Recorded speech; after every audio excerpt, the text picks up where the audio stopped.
नमस्कार। आज हम बात कर रहे हैं एक ऐसी किताब की जो हमारे सोचने का तरीका बदल सकती है। ये है ब्रेने ब्राउन की डेयरिंग ग्रेटली, जिसका मतलब है हिम्मत से आगे बढ़ना।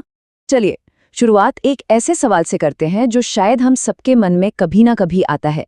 क्या मैं काफ़ी हूँ या क्या मैं काफ़ी अच्छा हूँ? असल में यही सवाल इस पूरी किताब के दिल में है।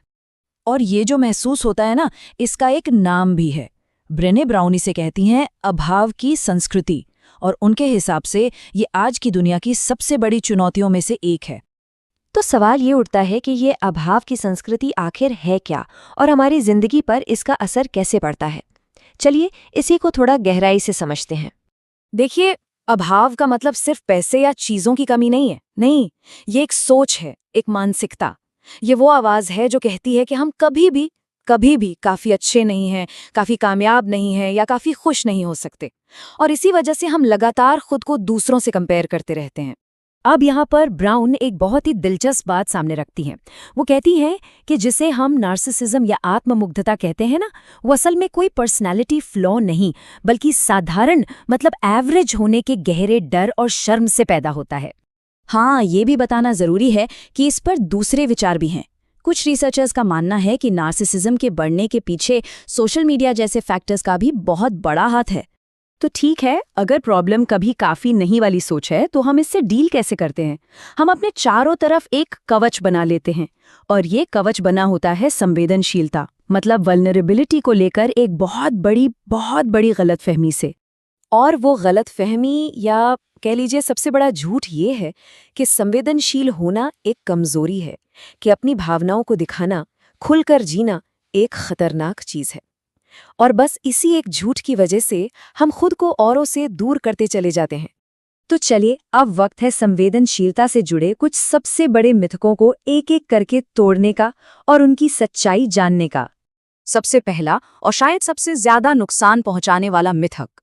तो मिथक ये है कि वल्नरेबिलिटी कमजोरी है, लेकिन सच्चाई ये है कि यही तो साहस, प्यार और जुड़ाव का असली सोर्स है। सोच कर देखिए, जब हम अपनी भावनाओं को छिपाते हैं तो हम असल में उन चीजों से भी तो दूर हो जाते हैं जो जिंदगी को खूबसूरत बनाती हैं। दूसरा मिथक ये है कि हम चुन सकते हैं कि हमें वल्नरेबल होना है या नहीं, जैसे ये कोई स्विच हो जिसे हम ऑन ऑफ कर सकें। पर सच तो ये है कि वल्नरेबिलिटी से बचा ही नहीं जा सकता। ये इंसान होने का हिस्सा है। मतलब जिंदगी में इमोशनल एक्सपोजर तो होगा ही।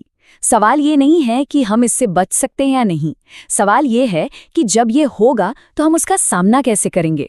अच्छा, एक और बड़ी गलतफहमी है।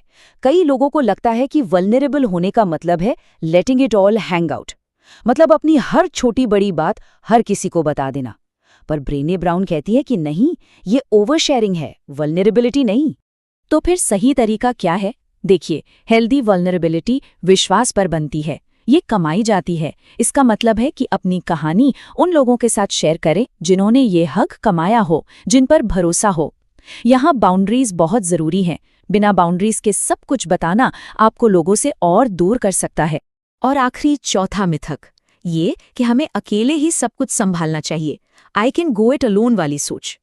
ये जो सब खुद कर लूंगा वाली सोच है ना, ये मिथक है। सच्चाई ये है कि हिम्मत दिखाने के लिए, मुश्किलों से उबरने के लिए हमें दूसरों के सहारे की जरूरत पड़ती है। मदद मांगना ये कमजोरी नहीं बल्कि असली हिम्मत है। और यही तो है हिम्मत से आगे बढ़ने का असली मतलब। तो ठीक है, हमने मिथकों की बात कर ली, पर अगर ये सब मिथक हैं तो फिर रास्ता क्या है? वो कौन सा तरीका है जिससे हम हिम्मत और अपनेपन से भरी जिंदगी जी सकते हैं? इसका जवाब ब्रेने ब्राउन एक शब्द में देती हैं, होल हार्टेडनेस, या जिसे हम कह सकते हैं संपूर्णता। इसका मतलब बहुत गहरा है। इसका मतलब है इस यकीन के साथ जीना कि हम जैसे भी हैं वर्थी हैं, काबिल हैं। अपनी कमियों को, अपनी संवेदनशीलता को गले लगाना और हिम्मत, करुणा और जुड़ाव को अपनी जिंदगी का हिस्सा बनाना। और यही इस किताब का सबसे बड़ा वादा है, ये खोजना कि जब हम इम्परफेक्ट होने की हिम्मत करते हैं तो कैसे एक ज्यादा भरी पूरी, ज्यादा सच्ची जिंदगी जी सकते हैं। तो आज की ये बातचीत हम एक सवाल पे खत्म करते हैं, एक ऐसा सवाल जिस पर सोचा जा सकता है कि जब इम्परफेक्ट होने की, अपनी कमियों को अपनाने की हिम्मत आ जाती है तो जिंदगी में क्या क्या मुमकिन हो सकता है।